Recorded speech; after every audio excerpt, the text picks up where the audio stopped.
पुंडलिक वरदे हरिविठ्ठल श्री ज्ञानदेव तुकाराम गोपाल कृष्ण भगवान की जय।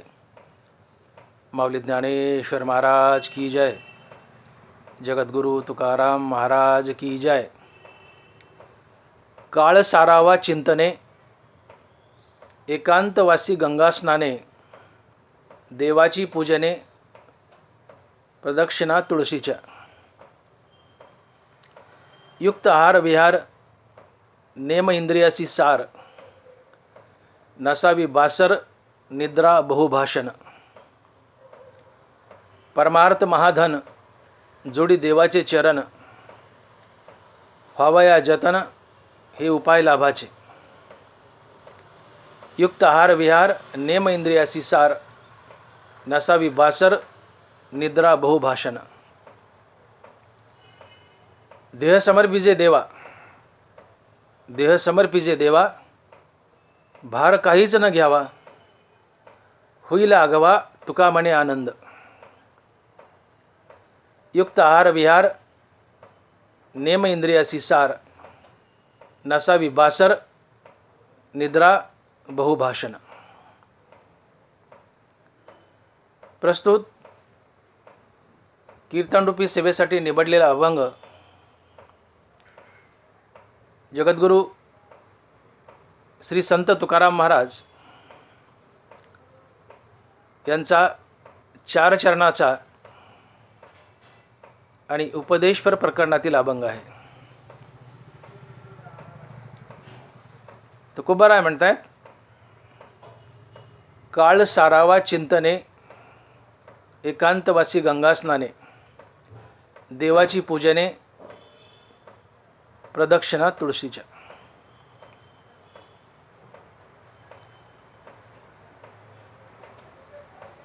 या अभंगात तुकोबाराय म्हणतायत की परमार्थ महाधन,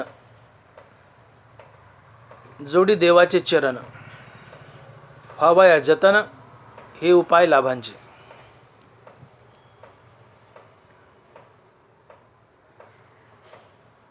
परमार्थ महाधन, परमार्थ हे सर्वात मोठं धन आहे। का तर परमार्थाने देवाचे चरण जोडले जातात, तुम्हाला देवाची प्राप्ती होते।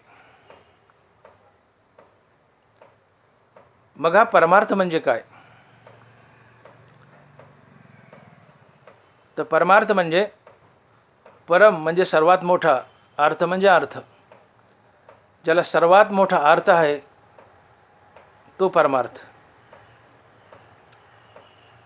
अर्थात परमार्थ म्हणजे नित्य अशा भगवंताच्या प्राप्तीसाठी अखंड केलेली साधना म्हणजेच परमार्थ होय। नित्य अशा भगवंताच्या प्राप्तीसाठी अखंड केलेली साधना म्हणजेच परमार्थ होय।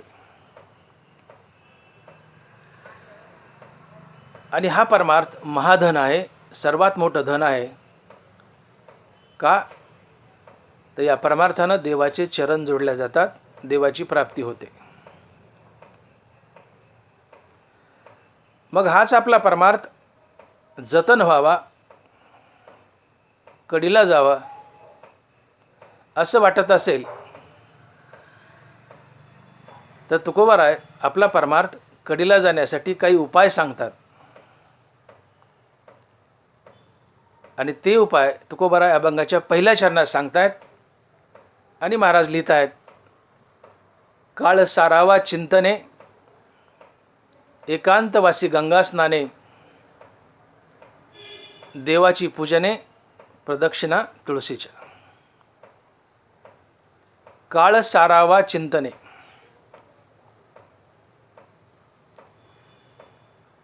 या अभंगामध्ये तुकोबारायांनी तुमचा परमार्थ सफल व्हावा, जतन व्हावा यासाठी एकूण 10 उपाय सांगितले आहेत। पैकी 5 उपाय अभंगाच्या पहिल्या चरणात आलेत आणि 5 उपाय अभंगाच्या दुसऱ्या चरणात आलेत. अभंगाच्या पहिल्या चरणात आलेले 5 उपाय. नंबर 1, काळ सारावा चिंतने. नंबर 2, गंगा स्नान. नंबर 3, हाच काळ एकांतवासात चिंतनानं सारावा. नंबर 4, देवाची पूजा. आणि नंबर 5, तुळशीच्या प्रदक्षिणा अर्थात तुळशीची सेवा.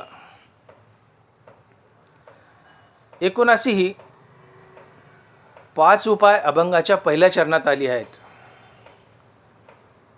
आणि अभंगाची सुरुवातच तुकोबारायांनी काळ या शब्दापासून केली आहे. काळ सारावा चिंतने हा पहिला उपाय आहे. आणि अभंगाची सुरुवात काळ या शब्दापासून केली आहे. काळ म्हणजे वेळ. वेळ अतिशय महत्त्वाची आहे. आणि म्हणून तुकोबाराय म्हणतायत की समय जाना भलते नाना भलते ते. समय जाना अर्थात वेळेची कदर करायला शिका. वेळ अतिशय बलवान आहे. निघून गेला की गेला, तो पुन्हा परत येत नाही. गेलेली वेळ पुन्हा परत येत नाही. तुम्हाला काही मिळेल, पण तुमची गेलेली वेळ ही तुम्हाला परत मिळणार नाही.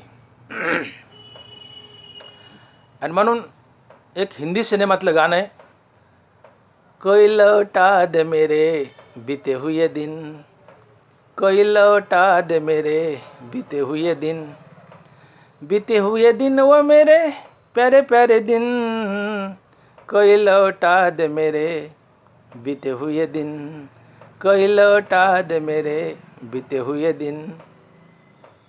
तो कवी, तो गायक म्हणतो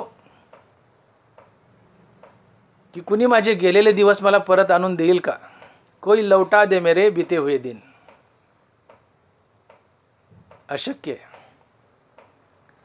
काही आणता येईल, काही मिळवता येईल, पण गेलेली वेळ मिळवता येत नाही. समय मोठा बलवाने, गेला की गेला. आणि म्हणून सिनेमाकडं सातत्यानं वाईट नजरेने पाहू नका. सिनेमातूनही बरंचसं घेण्यासारखं असतं. सगळंच नाही, पण बरंचसं घेण्यासारखं असतं.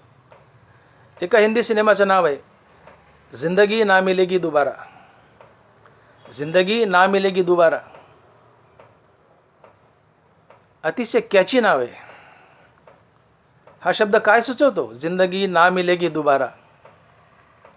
हा शब्द सुचवतो की तुम्ही मृत्यूचं नित्य स्मरण ठेवा. तुम्हाला पुन्हा लवकर मनुष्यजन्म मिळणार नाही. आणि संत हेच सांगतात, शतवर्षाची गणना, मनुष्यदेह दुर्लभ जाना, जिंदगी ना मिलेगी दोबारा. हा शब्द सुचवतो की तुम्ही तुमच्या मृत्यूचं नित्य स्मरण ठेवा.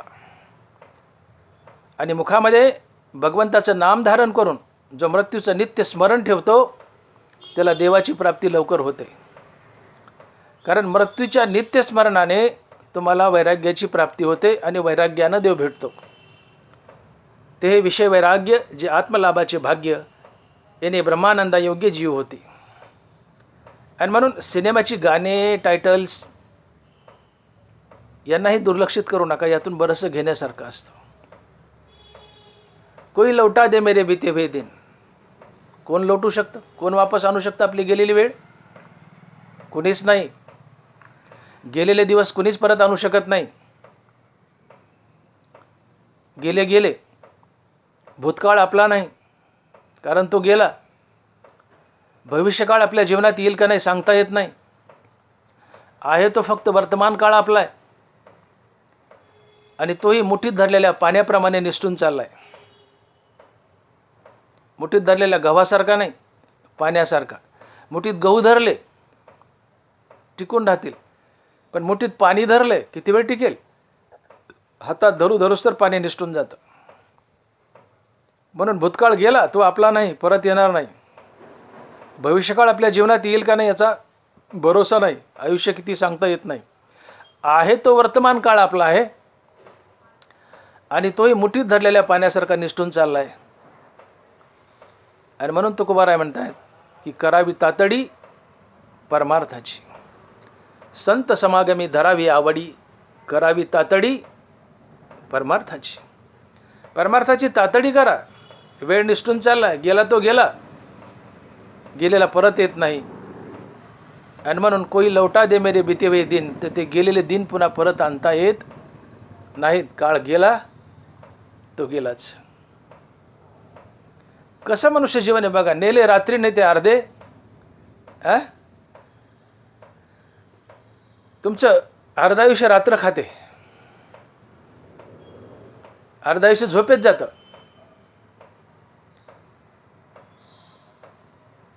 उरलेलं अर्ध आयुष्य बालपण, म्हातारपण, बिमाऱ्या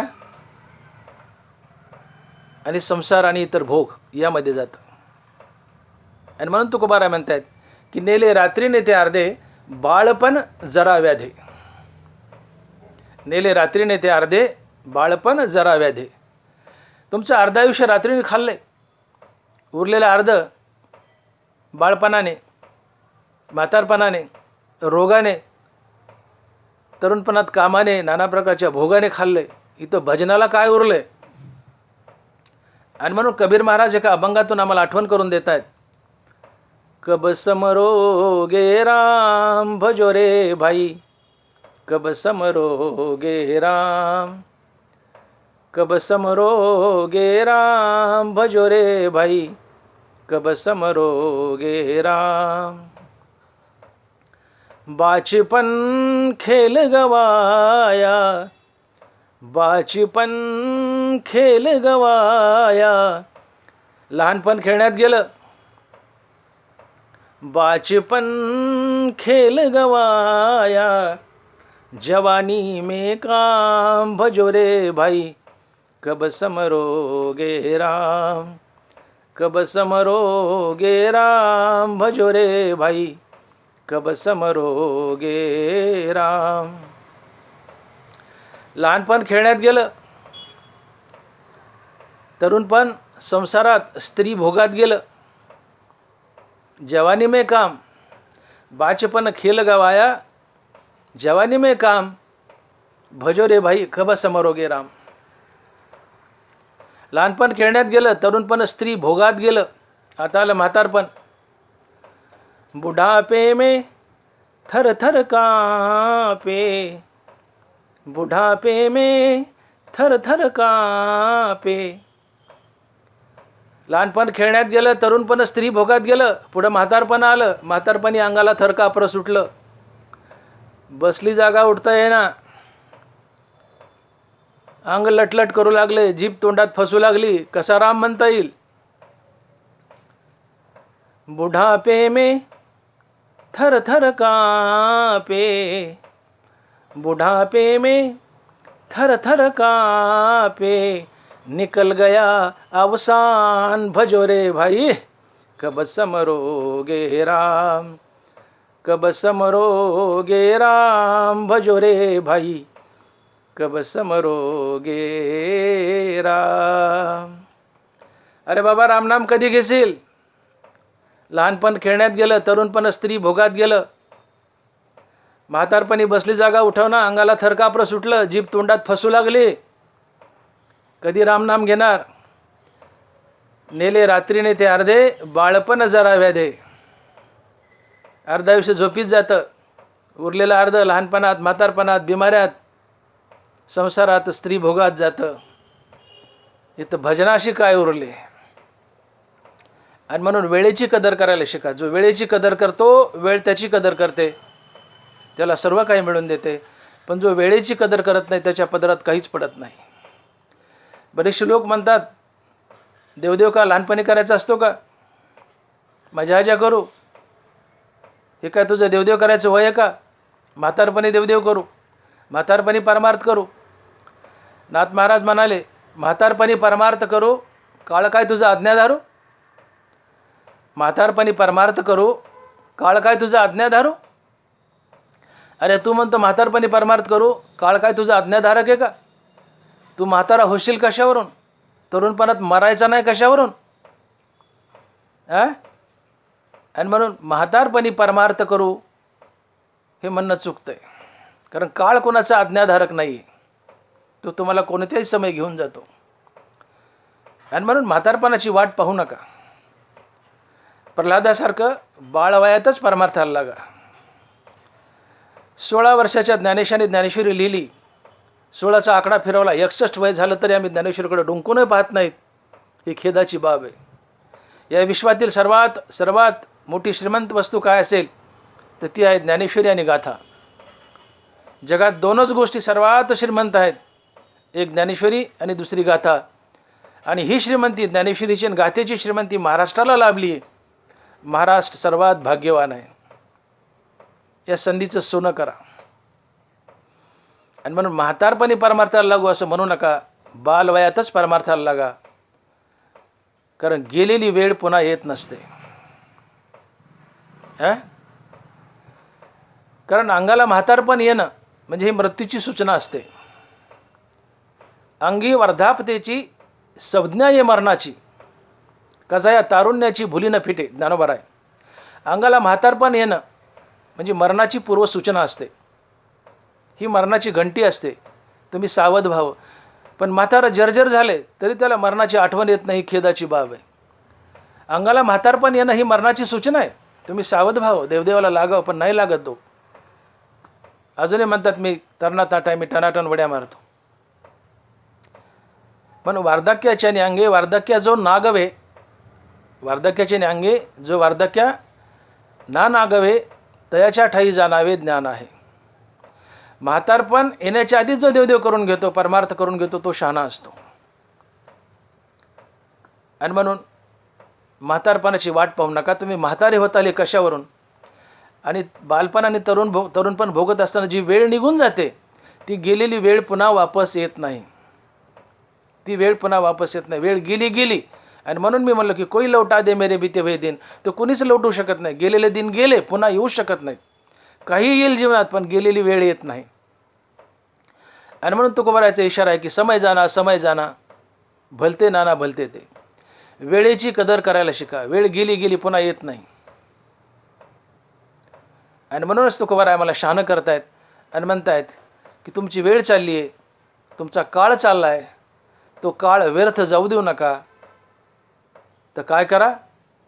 काळ सारावा चिंतने, एकांतवासी गंगा स्नाने, देवाची पूजने, प्रदक्षिणा तुळशीच्या.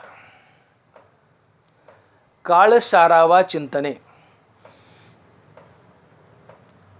आपली वेळ, आपला काळ हा चिंतनानं सारावा. अनेक लोकांना प्रश्न पडतो की वेळ कशी घालावी, काय करावं वेळच जात नाही, काय करावं वेळच जात नाही, टाईमपासच होत नाही. अनेक लोकांच्या तक्रारी तशा. मग टाईमपास होत नाही म्हणून काय करतं, पिक्चरला जा.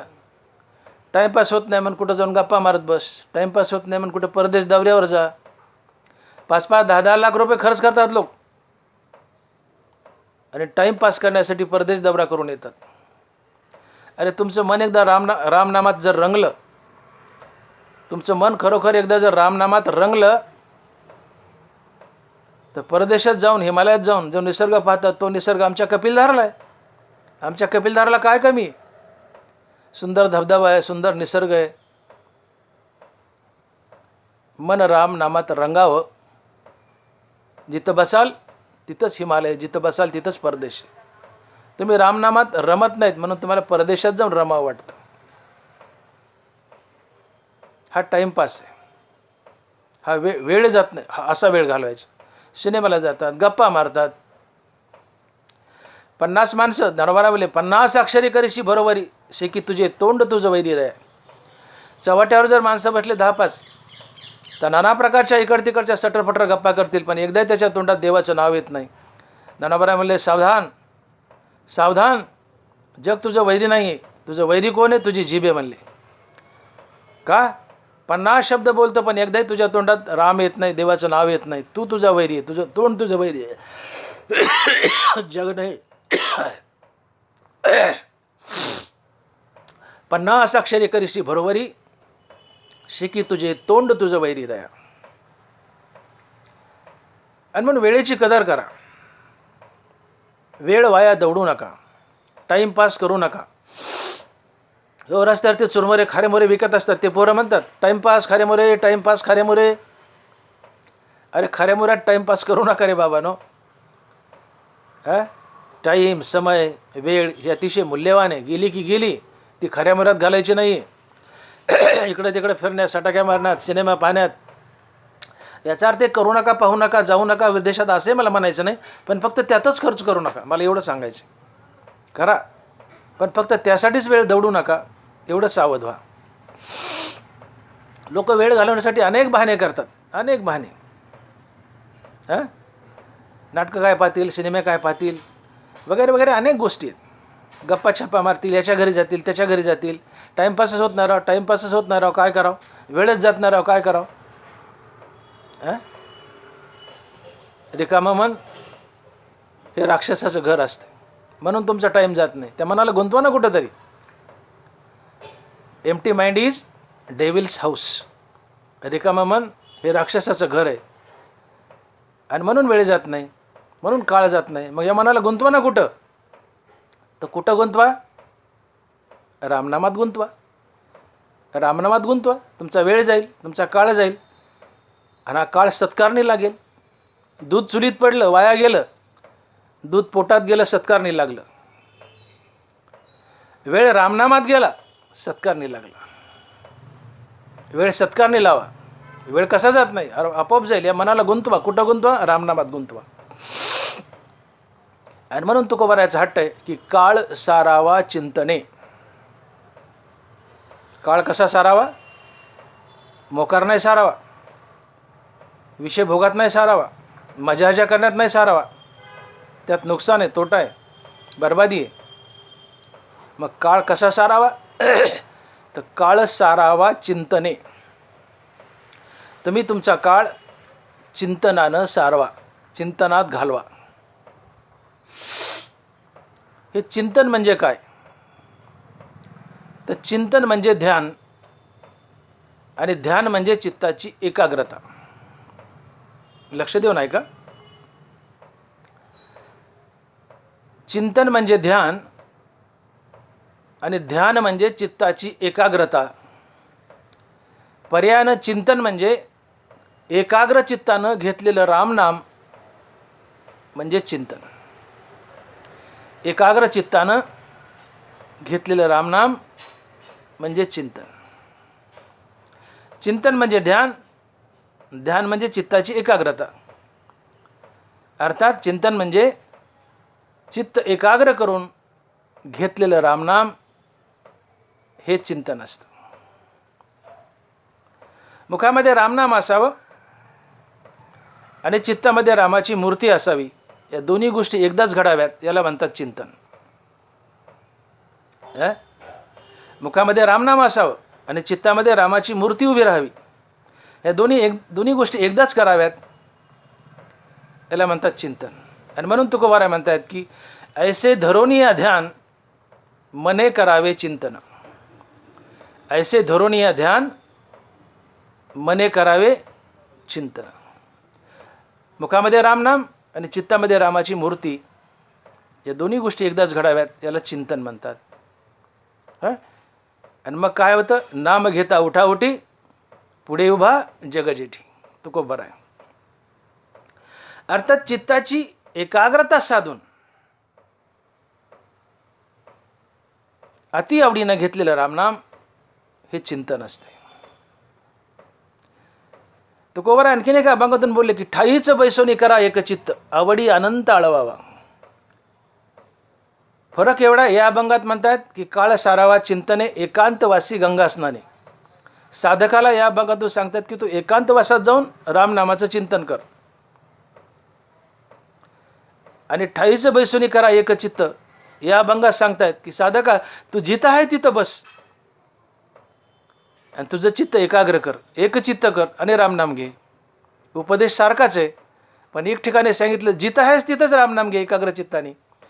एका अभंगात सांगतायत की एकांतवासात जाऊन चित्त एकाग्र कर आणि रामनाम घे. दोन्ही ठिकाणी चिंतनच सांगितलं आहे, फक्त जागा वेगळी. ठाईचं बैसुनी करा एकचित्त, आवडी अनंत आळवावा. जिथं आहे तिथं. आणि काळ सारावा चिंतने, एकांतवासी गंगा स्नाने. इथं मात्र एकांतवासात जा असं सांगितलं आहे. साधकाची दशा उदास असावी, उपाधी नसावी अंतर्बाह्य. साधक हा उदास असावा, अंतर्बाह्य उपाधी नसावी. अर्थात साधक हा विरक्त असावा. साधक हा विरक्तच असावा. ज्याच्या जीवनात विरक्ती नाही तो साधकच नाही आहे, तो विषयी पामरच आहे. तुम्ही किती देवदेव करा आणि किती परमार्थ करा, वैराग्य जीवनात आलं नाही तो पण तुम्ही साधकच नाही आहेत. तुम्ही म्हणून घेता सध्या स्वतःला साधक, पण तुम्ही साधक नाहीत, विषयी पामरच. तर तुकोबारांनी साधकाची व्याख्या सांगितली की साधकाची दशा उदास असावी, उपाधी नसावी अंतर्बाह्य. उदास असावा म्हणजे विरक्त असावं. या देहावरी उदासू ऐशी अपरी, उखिता जैसा बिडारी बैसला असे. ज्ञानोबा आहे. देहावर उदास असावा म्हणजे देहाचा विसर पडावा. उदास या शब्दाचा अर्थ विसर पडणे. मग तो देहाचा असो की संसाराचा असो, संसाराचा विसर पडणे म्हणजे उदास होणे. यालाच वैराग्य म्हणतात.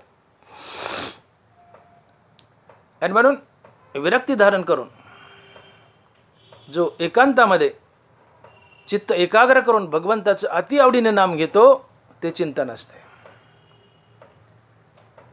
आणि म्हणून तुकोबाराय आम्हाला आदेश देत आहेत, उपदेश करतायत की काळ सारावा चिंतने. काळ जर चिंतनानं सारवला तर हाच खरा परमार्थ असतो. एकाग्र चित्त करून अति आवडीने रामनाम घेतलं हे चिंतने, आणि असं चिंतन करणं हा खरा परमार्थ असतो. या परमार्थानं तुम्हाला नित्य अशा भगवंताच्या चरणाची प्राप्ती होते. हा त्याचा सर्वात मोठा फायदा आहे. भगवंताची प्राप्ती हवी आहे ना, मग परमार्थ करा. आणि परमार्थ करणं म्हणजे काळ सारावा चिंतने. परमार्थाचं प्रमुख अंग, परमार्थाला पोषक असलेलं पहिलं अंग, की ज्या परमार्थानं देव भेटतो त्या परमार्थाला पोषक असलेला पहिला उपाय काळ सारावा चिंतने.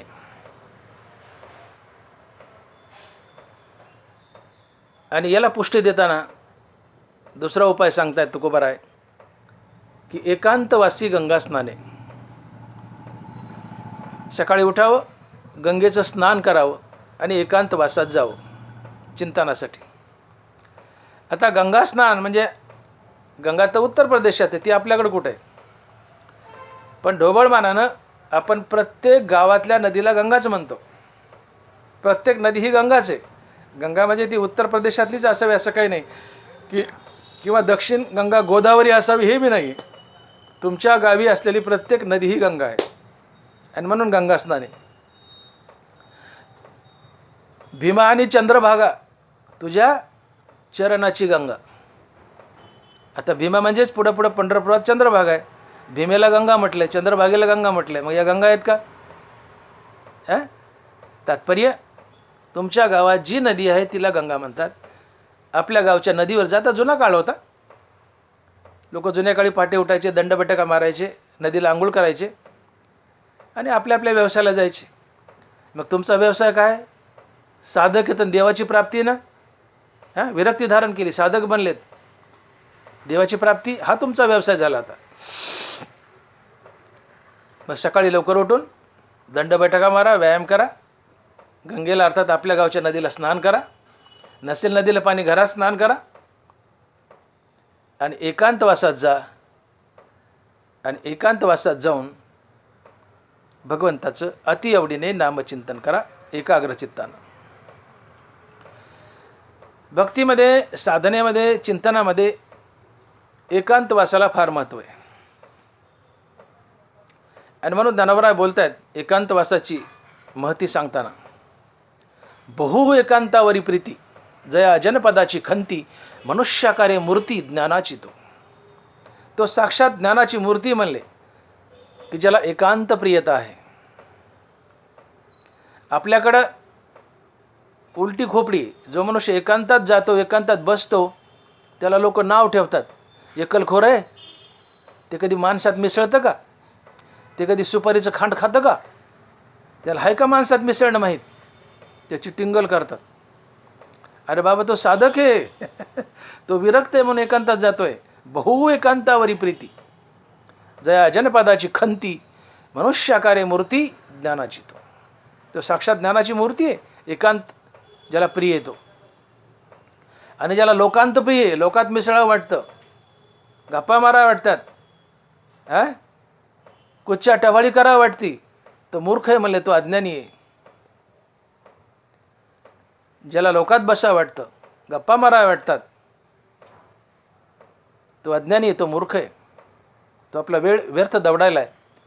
आणि मग जो माणसात मिसळत नाही, कुणात बसत नाही, उठत नाही, आपण भलं आणि आपला देवदेव भला, तो शहाणा आहे, तो ज्ञानी आहे.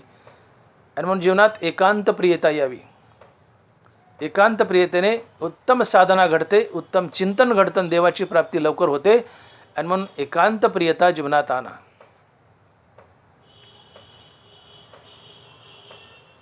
तुम्ही जंगलातच जावं असं काही नाही. तुम्ही शेतकरी आहात, कोणी असा नोकरदार असा, डोंगराचं कपाट, गुहा, एखादा जलाशय, सरोवर, किंवा नदीचा किनारा, अशा एकांत ठिकाणी जाऊन चित्त एकाग्र करून रामकृष्ण हरी नामाचा जाप करा. हे चिंतन असतंय. याने साधना उत्कृष्ट घडते. तुम्ही देवाशी लवकर जोडल्या जाता आणि तुम्ही देवच बनता. म्हणून काळ हा चिंतनानं सारवा. आणि ते करताना तुम्ही गंगा स्नान करून एकांतवासात जाऊन चिंतन करा. साधना उत्कृष्ट घडेल. कारण असा नियम आहे, नाथ महाराज भागवतात म्हणतात की चिंतने चिंतने तदरूपता. चिंतने चिंतने तदरूपता. तुम्ही ज्याचं चिंतन करता त्याचा आकार तुमच्या चित्ताला येत असतो. तुम्ही ज्याचं चिंतन कराल त्याचा आकार तुमच्या चित्ताला येतो. याला म्हणतात चिंतने चिंतने तदरूपता. नाथ महाराजांनी भागवतामध्ये एक भिंगरुटीचा दृष्टांत दिलाय. सर्वांच्या परिचयाचा दृष्टांत आहे.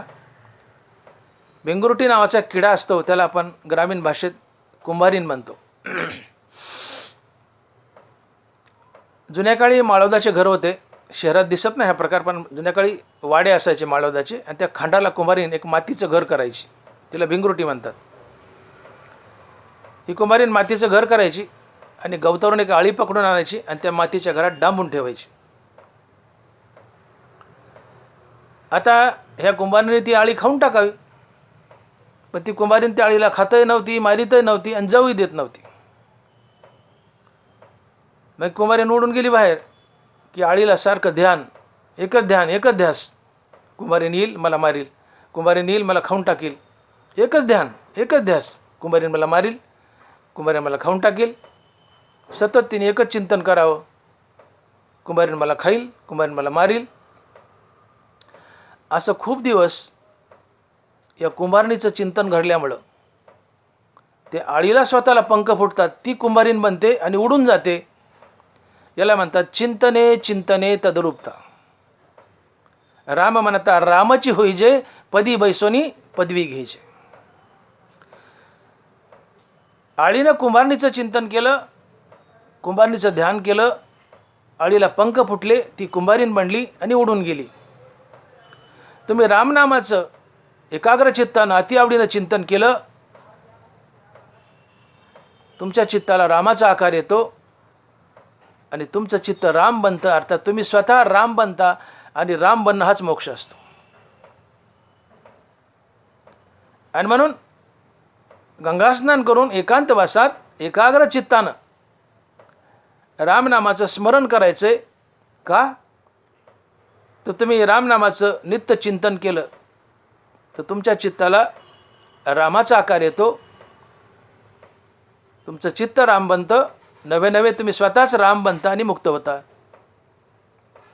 हा भगवत प्राप्तीचा सुलभ सोपा उपाय आहे. आणि म्हणून तुकोबारायाचा हट्ट आहे की काळ सारावा चिंतने एकांतवासी गंगा स्नाने. भगवंताचं नामचिंतन फार बलवान आहे बघा. भगवंताचं नामचिंतन देवाची प्राप्ती तर करून देतच, पण त्यासोबत जो नित्य भगवंताचं नाम घेतो त्याचा उत्साह वाढतो, त्याचं बळ वाढतं, त्याचा आत्मविश्वास वाढतो, त्याची कार्यशक्ती वाढते. ही भगवंताच्या नामचिंतनाची ताकद आहे. ज्ञानोबराय बोलले, अखंडित प्रसन्नता अतिजित चित्ता तिथं रिगणे नाही समजता संसार दुःख. भगवंताच्या नामचिंतनानं तुमचं चित्त अखंडित प्रसन्न राहतं आणि तिथं दुःखाचा प्रवेश होत नाही. आणि म्हणून बघा, जे नामचिंतन करतात भगवंताचं, हे वारकरी वगैरे वगैरे टनाटन उड्या मारतात, दिंडीत पायी जातात, गारव्यात बिरव्यात पावसात झोडपतात, सर्दी पडसा येतं, घोरमडा येतं, त्यांना काही होत नाही, दगडासारखे निबर असतात. का? बळ वाढतं, उत्साह वाढतो, कार्यशक्ती वाढते, आत्मविश्वास वाढतो. कशाने? भगवंताच्या नामचिंतनाने. आणि जे भगवंताचं नामचिंतन करत नाहीत, हे माझं हे दुखत आहे, माझं ते दुखत आहे, मला मुंग्या येतात, मला घेडे येतात, मला गोळे येतात. अरे काय मुंग्या आणि काय घेड्या? तू देवापासून दूर आहे, देवाचं नाव घेत नाही म्हणून बिमार आहेस. तू देवाचं नाव घे, तुझं चित्त प्रसन्न राहील. जिथं प्रसन्न येत आहे तिथं दुःखही नाही, रोगही नाही. अखंडित प्रसन्नता अतिजेत चित्ता तिथं रिगणे नाही समजता संसार दुःख.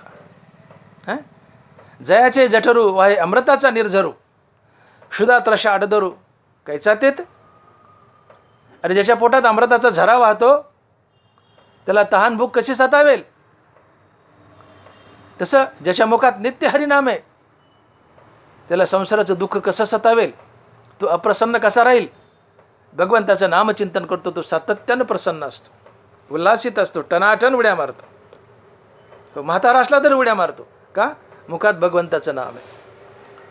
म्हणून भगवंताच्या नामचिंतनाने तुम्ही प्रफुल्लित राहता, प्रसन्न राहता, उल्हासित राहता, कार्यशक्ती वाढते, बळ वाढतं, उत्साह वाढतो, आत्मविश्वास वाढतो. आणि याशिवाय सगळ्यात मोठा फायदा तुम्हाला देवाची प्राप्तीही होते. देवाची प्राप्ती होते. आणि म्हणून भगवंताचं नामचिंतन करा.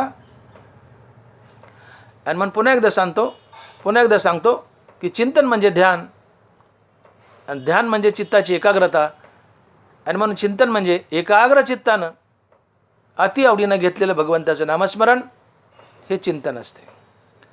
एकाग्र चित्तानं भगवंताचं केलेलं नामस्मरण हे चिंतन असतंय. आणि अशा चिंतनानं आपला काळसारा हे परमार्थाचं प्रमुख अंग आहे की ज्या परमार्थानं तुम्हाला देव भेटतो. परमार्थ महाधन जोडी देवाचे चरण. तुकोबार आहे. आणि मग हे चिंतन करताना गंगा स्नान करा, एकांतवासात जा, साधना चांगली घडते, देवाची प्राप्ती लवकर होईल, देवाची अटॅचमेंट लवकर होईल. एकांतप्रियता कशी महत्त्वाची बघा. एखादा साधू जर 10 लग्नाला गेला, भपकेबाज लग्न आहेत, डिंग डॉंग, सगळे डॉल्बीज डिंग डॉंग लग्न आहेत, 10 लग्नाला, साधू जर 10 लग्नाला गेला तर साधू असाधू बनतो तिथलं विकारी वातावरण पाहून. पण एखादा असाधू जर 10 अंत्ययात्रेला गेला तर असाधू साधू बनतो 10 अंत्ययात्रा अटेंड करून. का? त्याला वैराग्य होतं. आणि म्हणून एकांतप्रियता फार महत्त्वाची आहे. साधना जर कडीला जावं असं वाटत असेल तर हमेशा आयसोलेट करा स्वतःला, समाजापासून आयसोलेट करा. तुमचा कामधंदा समाजात जाऊन काय करायचं करा, पण पटकन स्वतःला आयसोलेट करा, वेगळं करा, एकांतात राहा, एकांतप्रिय व्हा आणि एकांतात भगवंताचं अतिआवडीनं नामचिंतन करा. तुमचा परमार्थ सफल होईल, देव लवकर भेटेल. आणि मग सकाळी उठा, आजही म्हातारपणी 50 बैठका मारा, काही होत नाही. खनाखन घाम काढा अंगातून, गंगेचं स्नान करा, घरात गार पाण्याने स्नान करा, गरम पाणी वापरूच नका. जोर काढला गरम पाण्याची गरजच नाही, अंग गरम होतं. गार पाण्याने आंघोळ करा गंगाळाच्या पाण्याने, एकांतात जाऊन भगवंताचं नामचिंतन करा. आणि मग तुकोबाराय बोलतायत, काळ सारावा चिंतने एकांतवासी गंगा स्नाने. पुढं म्हणतात देवाची पूजने. हा चौथा उपाय परमार्थ सिद्धीला जाण्याचा, देवाची पूजने. देवाची पूजा फार महत्त्वाची आहे. आता पूजा अनेक प्रकारची आहे. पूजेने चित्ताला प्रसन्नता लाभते. बरोबर आहे म्हणतायत. पूजवणी देव पाहिजे पेरोणी शेता जायचे, का तोषोनी प्रसादू घ्यायचे अतिथीचा. बरोबर आहे. पूजवणी देव पाहिजे पेरोणी शेता जायचे, का तोषोनी प्रसादू घ्यायचे अतिथीचा. एखादा पाहुणा घरी आलाय आणि त्याचा पाहुणचार केलाय, त्याला खाऊ पिऊ घातलंय, त्याचं आदरातिथ्य केलंय, आणि मग वाटं लावताना त्याच्या तोंडावर जो आनंद असतो तो पाहून आपलाही आनंद द्विगुणित होतो. तो त्याच्या आदरातिथ्य केल्यामुळे तो प्रसन्न अंतकरणानं प्रसन्न चेहऱ्याने जातो. त्याच्या चेहऱ्यावरची प्रसन्नता पाहून आपल्याला त्याच्यापेक्षा हजारो पटीने जास्त आनंद होतो. शेतात पेरलंय आणि 8 दिवसांनी तुम्ही शेतात चक्कर मारायला गेले आणि ते धान्य उगून आले, हजारो पटीने आपल्याला आनंद होतो. पेरोने शेतात जायचे. तसं देवाची पूजा केली, चित्त अतिशय प्रफुल्ल आणि उल्हासित होतं, आनंदमय होतं. आणि म्हणून सकाळी उठल्या उठल्या तुम्ही देवाची पूजा केली तर तुम्ही प्रफुल्लित असता, प्रसन्न असता, आनंदी असता. आणि म्हणून देवाची पूजा अवश्य करा, मन लावून करा. करावी ते पूजा मनेची उत्तम. लौकिकाचे काम काय ते उत्तम पूजा करा, मनोभावे करा. साधना असतील, उदबत्ती धूप बीप असेल तर आनंदाचे, पण नसेल तरी करावी ते पूजा मनेची उत्तम. लौकिकाचे काम काय ते पूजा करा, मन प्रसन्न राहील, भक्तीला बळ येईल, देवाची तुमची अटॅचमेंट वाढेल. कारण कोणाची सेवा केली तर तो आपल्यावर कृपा करतो. देवपूजा ही देवाची सेवा आहे, तोही आपल्यावर कृपा करतो, त्याची आपली अटॅचमेंट वाढते, देवाची प्राप्ती लवकर होते. रोज सकाळी 10-20 मिनिट का होत नाही, देवाची पूजा अवश्य करावी, ती मनोभावे करावी. शिवाय पूजेचे आणखीन काही प्रकार आहेत. स्वकर्माचे चोखाळी मज पूजा करुणी भली, तेने प्रसादे आकळी ज्ञाननिष्ठेते. तया सर्वात्मका ईश्वरा स्वकर्म कुसुमाची वीरा, पूजा केली होय अपारा तोषा लागी. ही देवाची पूजा आहे. स्वकर्माचे चोखाळी मज पूजा करुणी भली. आपलं कर्म देवाची पूजा म्हणून करा. आपलं कर्मच ईश्वरार्पण बुद्धीने करा. जे जे भेटे भूत ते ते मानिजे भगवंत, हा भक्तियोग निश्चित जाण माझा. जगातील प्रत्येक प्राणीमात्र हा देव आहे असं समजून त्याच्यासोबत देवतुल्य व्यवहार करा. ही देवाची खरी भक्ती, देवाची खरी पूजा आहे. आपलं कर्म देवाची पूजा म्हणून करणं ही सगळ्यात मोठी पूजा आहे. यापेक्षा दुसरी मोठी पूजा असू शकत नाही. आपलं कर्म देवाची पूजा म्हणून करा. तया सर्वात्मका ईश्वरा स्वकर्म कुसुमाची वीरा. मुखामध्ये देवाचं नित्य नाम ठेवा आणि आपलं कर्म देवाची पूजा म्हणून करा. अर्थात ज्याच्यासाठी कर्म करतात त्याला तुम्ही देव समजा. तात्पर्य जगातील प्रत्येक प्राणीमात्र हा देव आहे असं समजून त्याच्यासोबत देवतुल्य व्यवहार करणं ही देवाची खरी पूजा आहे. कुणाला फसवू नका, गंडवू नका, नडवू नका, कुणाचं वाईट चिंतू नका, सगळ्याचं चांगलं करा, सगळ्याच्या कामी या, मदतीला या, ही देवाची खरी पूजा आहे. आणि म्हणून या वेगवेगळ्या प्रकारच्या पूजेने देव प्रसन्न होतो. भगवंताची पूजा मनोभावे करा, देवाऱ्यातल्या देवाची करा, जगातील प्राणीमात्राला देव समजून त्याच्यासोबत देवतुल्य व्यवहार करा. तर तुकोबाराने सांगितलं आहे की वर्म सर्वेश्वर पूजनाचे. जगातातील प्रत्येक मनुष्य हा सर्वेश्वर ईश्वर आहे असं समजून त्याला शरण जा, त्याची सेवा करा, मदत करा. हे भक्तीचं खरं वर्म आहे. तरीच कृपा करील नारायण हेर तो सीन बडबडीची वाणी. प्राणीमात्राला देव समजून शरण गेले ही खरी पूजा आहे. आणि प्राणीमात्राला देव न समजता माणूस समजलं तर देव कधी भेटणार नाही. हे खरं वर्म आहे भक्तीचं. आणि म्हणून विटेवर उभा असलेला विठ्ठल आहे विठ्ठलच, आणि रांगेत दर्शनाला उभी असलेली माणसं विठ्ठलच असं समजून ज्याचं भजन आहे, विठ्ठल त्याच्याच कृपा करतो, इतर कोणावर नाही. आणि म्हणून जग आणि देवाचे 2 तुकडे करू नका. जग हाच देव, विठ्ठलचा विठ्ठल आहे विठ्ठल, रांगेतली दर्शनाला उभी असलेली माणसं विठ्ठलच असं समजून ज्याचं भजन आहे त्याच्यावर देवाची कृपा लवकर होते.